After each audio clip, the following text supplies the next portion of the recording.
Olá, tudo bem com vocês? Primeiramente eu quero me apresentar. Eu me chamo Pablo Ladeira, sou psicólogo clínico e organizacional, especializado em psicanálise e em gestão estratégica de pessoas. Atualmente eu trabalho numa empresa como psicólogo organizacional, sou professor universitário dos cursos de psicologia, administração, enfermagem e contabilidade e atuo no consultório na cidade de Itaperuna, no interior do Rio de Janeiro. Eu estou aqui a convite de uma querida prima, Leoneida Ladeira, para a gente poder falar um pouco sobre saúde mental do deficiente visual. E é muito importante a gente falar sobre isso, principalmente nesse momento. A gente já tem um tempo que vem criando estruturas, a gente como sociedade, criando estruturas para que o deficiente visual possa ter mais mobilidade de vida.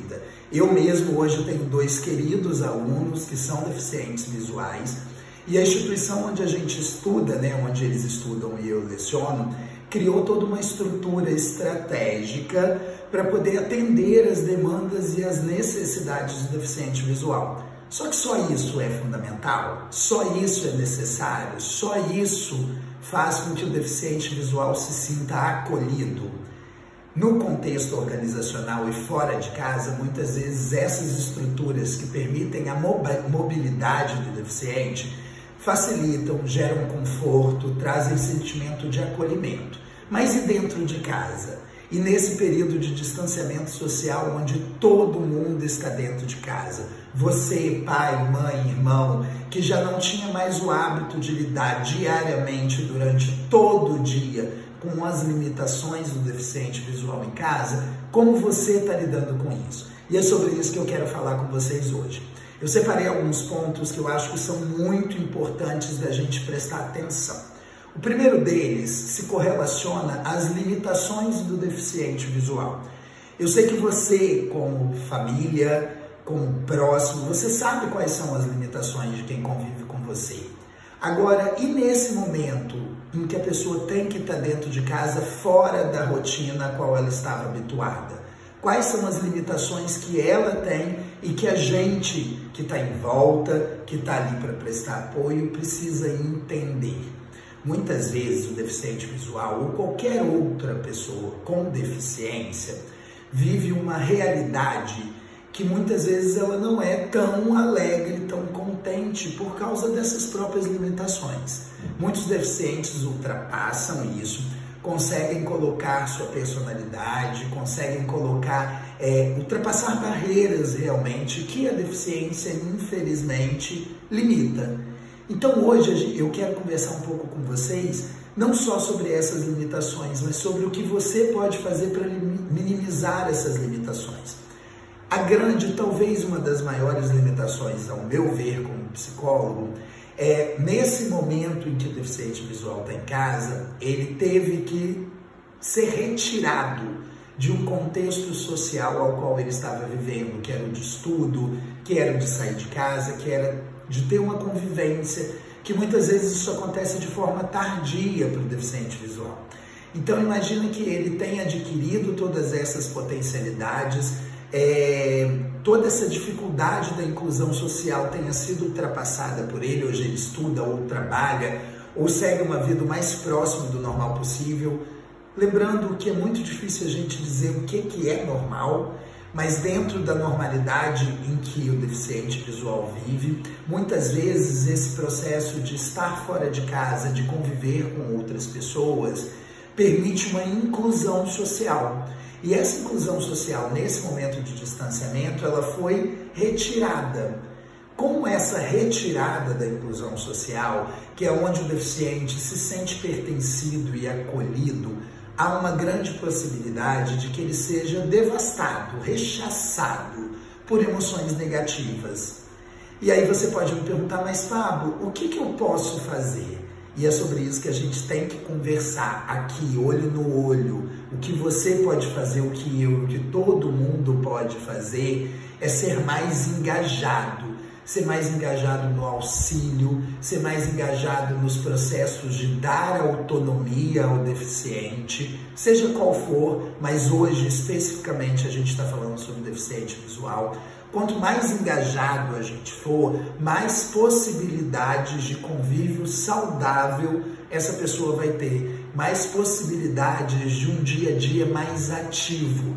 Por quê? Essas emoções negativas, que podem vir em formato de ansiedade, de sentimentos depressivos, de confusão mental, ela vai fazer com que esse sujeito possivelmente se reclua novamente. Ele dê um passo para trás, ele entre num processo de reclusão, o que não é saudável para ele, o que não é saudável para quem convive com ele. Pablo, e o que fazer? Primeiro de tudo, e o mais importante, ter empatia. E aí você vai me perguntar, pode se perguntar assim, Pablo, mas empatia é se colocar no lugar do outro? Não que essa definição esteja errada, mas empatia é muito mais do que isso.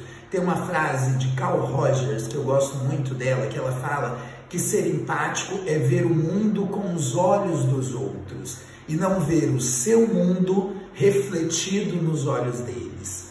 Então é muito importante a gente olhar pelo lado da empatia, do buscar se colocar no lugar, mas não só se colocar no lugar, a ver o mundo com os olhos do deficiente visual. Pablo, mas ele não enxerga, mas ele vê o mundo da forma dele, com as ferramentas perceptivas que ele tem, tato, audição, paladar, ele vê o mundo da forma dele. Ele não vê o mundo da mesma forma e das mesmas cores que você, mas ele vê o mundo da forma dele. E entender isso já é uma atitude empática extremamente louvável.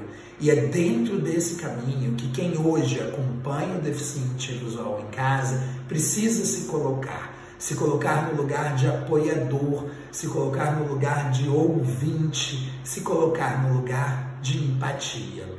Quando você entende o porquê que o sujeito está se sentindo daquela forma, o outro, você tem muito mais facilidade de conduzir ações que vão, além de te facilitar, permitir que você promova resultados qualificados, resultados saudáveis e resultados amorosos. É muito importante a gente entender que quem convive com a gente, e principalmente quem convive com a gente que passa por um processo de deficiência, ele precisa ser olhado não com dó, não com piedade, ele precisa ser olhado com respeito. E respeito é o que faz com que a gente consiga enxergar o mundo com os olhos do outro. A empatia é um termo cunhado por Daniel Goleman, que é um psicólogo. Ele começa a falar sobre empatia na década de 90, junto com o conceito de inteligência emocional. Mas hoje a gente vai focar em falar da empatia, no sentido que empatia é quando você consegue vivenciar a realidade do outro, se colocar no lugar do outro a ponto de conseguir enxergar quais são as dificuldades, quais são as facilidades também, mas a forma como esse outro enxerga o mundo. Se você consegue agir de forma empática, você faz com que esse outro se sinta mais acolhido. O deficiente visual que convive com você dentro de casa se sinta mais respeitado. Então é fundamental e necessário promover mobilidade para esse deficiente, criar atividades lúdicas que façam com que ele se sinta novamente acolhido. Aquele acolhimento que a inclusão social da escola, do trabalho e da convivência com outras pessoas deu, aquele acolhimento precisa ser trazido para dentro de casa. E aí você, que é a família de um deficiente visual, você pode se perguntar, poxa, esse cara nem conhece a minha família e está falando como se a gente não desse atenção. Eu tenho certeza que vocês dão, até por isso vocês estão assistindo esse vídeo. Só que o meu papel aqui é mostrar que não é só atenção que o deficiente visual precisa. Ele precisa de acolhimento, ele precisa de ferramentas para enxergar o mundo da forma dele, com as condições que ele tem. Só que essas condições, por causa da deficiência, elas são limitadas. E o que fazer com elas? É você que precisa descobrir. Eu estou aqui para te dar um apoio, a Leoneida como professora dá todo o apoio necessário, mas você, dentro da sua estrutura, deve se perguntar o que essa pessoa que convive comigo está passando nesse momento. O que ela está sentindo de ter sido retirada daquela inclusão social que foi tão importante para ela. E esse é um caminho de pensamento. Caminho de pensamento só traz solução. E a gente precisa parar de pensar em problema e pensar em solução. Eu não sei qual é a solução para você, mas o caminho eu tenho certeza que é através da empatia. Espero que tenha ficado claro, espero que essas informações te ajudem dentro de casa no processo de envolvimento e desenvolvimento. E não se esqueça, nenhuma limitação é maior do que a nossa limitação de ser. O deficiente, ele traz consigo uma limitação específica. Só que tem pessoas que enxergam, que andam, que escutam, que são muito mais limitadas do que o deficiente. Pensa nisso, que eu tenho certeza que você vai conseguir conviver melhor. Um abraço, ótima semana e tchau, tchau!